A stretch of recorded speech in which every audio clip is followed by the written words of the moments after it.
Hello friends, welcome back to my YouTube channel. কেমন আছো তোমরা সবাই?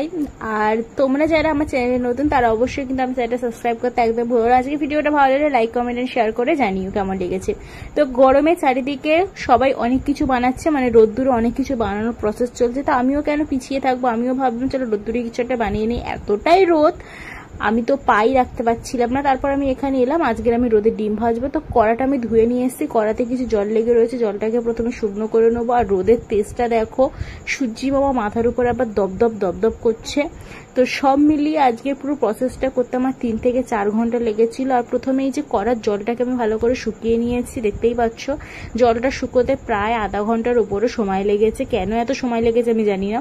জলটা শুকনো করার পরে কড়াটা বেশ একটু গরম গরম লাগছিল আমার। তারপর আমি এখানে এটা দিয়ে দিলাম তেল, 1 চামচ মতো তেল দিয়ে তেলটাকে ভালো করে কড়ার গায়েতে আমি মাখিয়ে নিচ্ছি, যাতে তেলটাও খুব তাড়াতাড়ি গরম হয়ে যায়। আর আজকের যদি রোদেতে ডিমটা ভাজা যায় তাহলে তো এবার থেকে আমি রোদেতেই ডিম ভাজবো।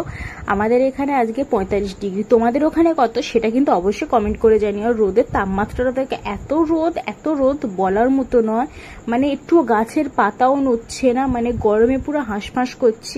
তা ভাবলাম চলো রোদের একটা ফায়দা নেওয়া যাক। তারপরে তেলটা কিছুক্ষণ পরে এসে দেখলাম, কিছুক্ষণ না প্রায় ঘন্টাখানেক পরে এসে দেখলাম যে না, তেলটা বেশ ভালোই গরম হয়েছে।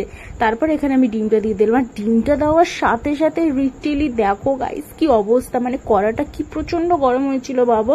ডিমটা দেওয়ার সাথে সাথে এরকম মানে ভাজা ভাজা মতো দেখতে লাগছে। এই জন্যই আমি এতক্ষণ ধরে রোদ্দুরে দিয়ে আমি কড়াটা গরম করেছি। তো দেখতেই পাচ্ছ ডিমটা দেওয়ার সাথে সাথেই কিরকম সাদা সাদা হয়ে গেছে। তো আমার তো মনে হচ্ছে আমি আজকের রোদেতে ডিম ভাজাটা আমার পুরো সাকসেস হয়ে যাবে।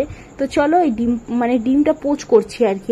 আমি ডিমটা যদি পুরো ভাজা হয় তারপর লবণ আর গোলমরিচ দিয়ে খেয়ে ফেলবো। আগে দেখি ডিমটা ভাজা হোক। এইভাবেই ডিমটাকে রেখে দিয়েছিলাম রোদে, আরো 2-3 ঘন্টার জন্য আমি রেখে দিয়েছিলাম। তারপরে এসে দেখলাম যে না, ডিম ভাজাটা তো হয়ে গেছে আমার, ইয়েস। তো ফাইনালি আমার রোদেতে ডিম ভাজা পুরো কমপ্লিট। আর কড়াটা এতটাই গরম হয়েছিল, ওই গরমের তাপেতেই পুরো ডিম ভাজা হয়ে গেছে। তো সব মিলে কিন্তু প্রসেসটা আমার ওই 3-4 ঘন্টার মধ্যে সময় হয়ে গেছে। তো এখানে একটু টাইমের হেরফের হতে পারে, বাট আমি অত ঘড়ি দেখে তো করিনি, আনুমানিক আন্দাজেই তোমাদের বললাম।